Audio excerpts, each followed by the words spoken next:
Hallelujah. मुझे सुनने वाले हर एक को जल्द आने वाले यीशु मसीह के नाम में आप सभी को प्रेम भरा सलाम। मैं आशा करता हूँ आप सभी दिन प्रतिदिन लगातार यीशु मसीह में बढ़ते जा रहे हैं। तो आइए मेरे प्रियो, हम वचन की ओर बढ़ेंगे और वचन की ओर बढ़ने से पहले हम प्रार्थना करें। आइए अपने अपनी आंखों को बंद करें। प्यारे अनुग्रहकारी दयालु प्रभु जी राजा, धन्यवाद परमेश्वर इस सुंदर समय के लिए। यीशु मसीह, हम तेरे नाम को ऊंचा उठाते हैं, तेरी स्तुति प्रशंसा हम करते हैं परमेश्वर। तू ही आदर और महिमा के योग्य प्रभु है, तेरे जैसा और कोई भी नहीं परमेश्वर। यीशु मसीह राजा, अभी जब हम वचन से मनन करने जाते हैं, तेरा वचन जो दोधारी तलवार है, यीशु मसीह हम सभी का सारा नियंत्रण लेने पाए परमेश्वर। प्रभु जी राजा, प्रार्थना करते हैं तुझ में आगे बढ़ने से रोकने वाली हर एक अशुद्धियों को परमेश्वर यीशु मसीह राजा तू हमारे जीवनों में से निकाल रहा है। धन्यवाद कहते हैं। हम अंश अंश करके यीशु मसीह तुझ में आगे बढ़ते जाए, सिद्धता की ओर आगे बढ़ते जाए। यीशु मसीह राजा, तूने हम सभी का सारा नियंत्रण प्रभु जी अपने हाथों में लिया। धन्यवाद कहते हैं और ये प्रार्थना यीशु के नाम से मांगता हूँ, आमेन आमेन। मेरे प्रियो, आज का मेरा जो विषय है वह इस प्रकार से है कि परमेश्वर डांटता भी है। दूसरे शब्दों में, खुदा डांटता भी है। आपने आज तक सुना होगा कि परमेश्वर प्रेमी है, परमेश्वर प्रेम करता है, परमेश्वर आपका ख्याल करता है। ऐसे विभिन्न बातों को आपने सुना होगा, लेकिन उन्हीं सभी बातों में से एक और पहलू है जो सच्चाई है, जो हकीकत है, जो अक्सर लोग नहीं जानना चाहते, या फिर अक्सर कलीसिया या फिर कलीसिया के लोग जो मुख्य अगुवे हैं वे लोगों को बताना नहीं चाहते हैं, या फिर उस सत्य से उन्हें बहुत ही दूर रखा जाता है। तो वह सत्य यह है कि परमेश्वर आपको डांटता भी है। आमेन। मेरे प्रियो, आजकल चर्च में लोग आशीष के प्रचार को ज़्यादा सुनना पसंद करते हैं और वे लोग अपने लिए ऐसे प्रचारकों को बटोर कर या जमा करके रख लेते हैं। ऐसे लोगों का कहना होता है कि परमेश्वर के पास आप आइए तो आपको बरकत मिलेगा, परमेश्वर के पास आ जाओ तो आपकी समस्याएं दूर हो जाएंगी, परमेश्वर को अपना लो तो आपकी बीमारियां चली जाएंगी। ऐसे विभिन्न प्रकार के, और इस प्रकार का प्रचार सुनना लोग पसंद करते हैं, है ना। और ज़्यादातर चर्च में यही प्रचार किया जा रहा है। मेरे प्रियो, आज कलीसिया को सिखाना चाहिए कि लोग किस प्रकार से मसीह में आगे बढ़े, या फिर उनके अंदर की खामियां को बताएं ताकि वे पूर्ण रीति से सिद्धता में यीशु मसीह को जाने।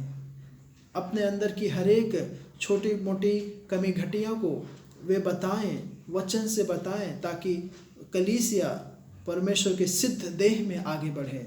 लेकिन उन्हें इस सत्य से बहुत ही दूर रखा जाता है और ऊपर ऊपर की बातों को, चंगाई के विषय में, इन सभी विषयों में, तेल पानी के विषयों में बताया जाता है और उनकी श्रद्धा, उनकी आस्था, उनका विश्वास भी और उनमें डालते जाते हैं, और जिस कारण से वे अभी तक दूध पीते बच्चे ही हैं।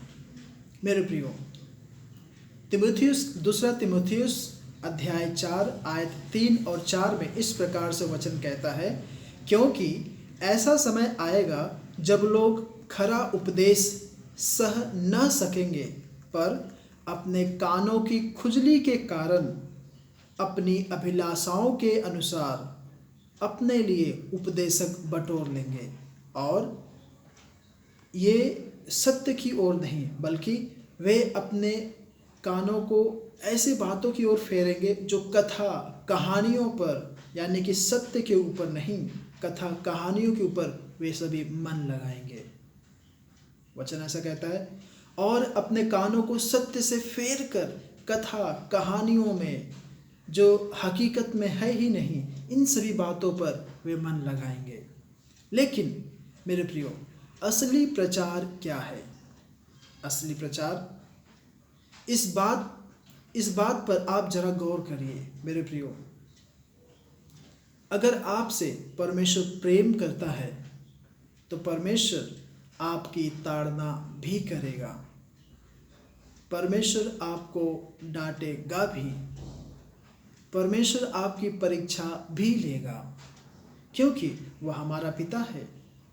शायद लोग इस वचन को सुनना नहीं चाहते होंगे, या फिर वे मुझसे नफरत भी करेंगे इन वचनों को सुन के, और बोलेंगे कि यह व्यक्ति वचन का गलत व्याख्यान कर रहे हैं, या फिर दूसरे शब्दों में वचन को गलत रीति से अपने अनुसार तोड़ मड़ोड़ कर बता रहे हैं।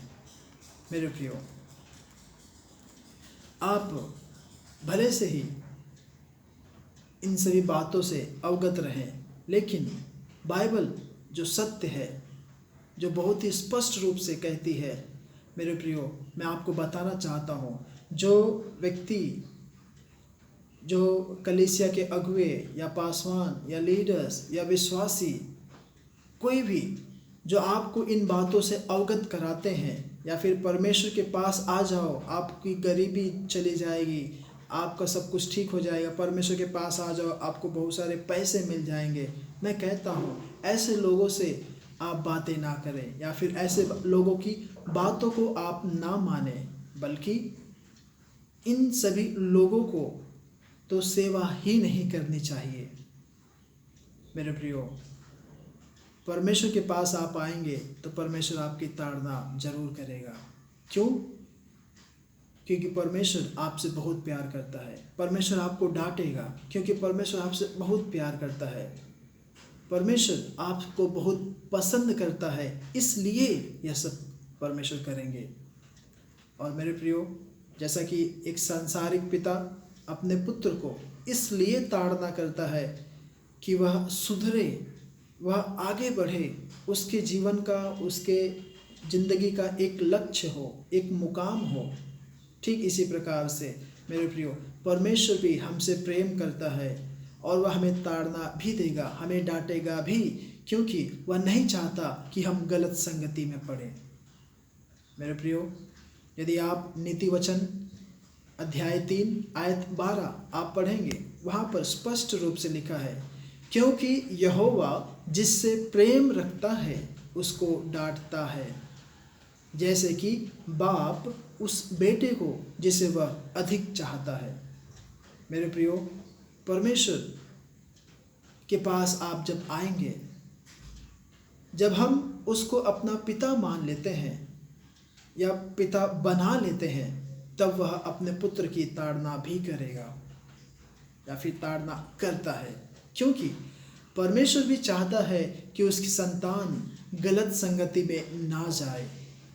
जब हम खुदा के पास आते हैं तो समस्याएं आती हैं, लेकिन हमारा खुदा हमें, हमारा परमेश्वर हमें, हमारा यीशु मसीह हमें गिरने नहीं देता।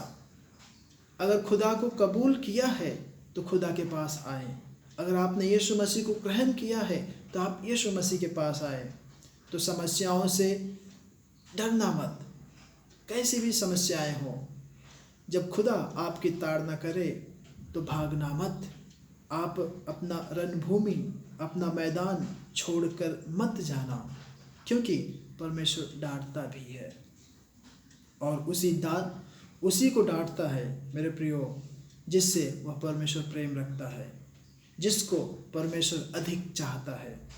तो मेरे प्रियो, यदि आपके जीवन में ताड़नाएं हैं, डांट है, फटकार है, मेरे प्रियो, आप ये समझिए कि परमेश्वर ने आपका दामन छोड़ा नहीं है, परमेश्वर ने आपके हाथ को छोड़ा नहीं है, परमेश्वर आपकी अगुवाई कर रहे हैं। तो मेरे प्रियो, हम सभी अपने अपने जीवनों में समझे कि परमेश्वर ताड़ना भी करता है, परमेश्वर डांटता भी है। प्रभु यीशु मसीह आप सभी को इन वचनों से आशीषित करे, अनुग्रहित करे। आमीन।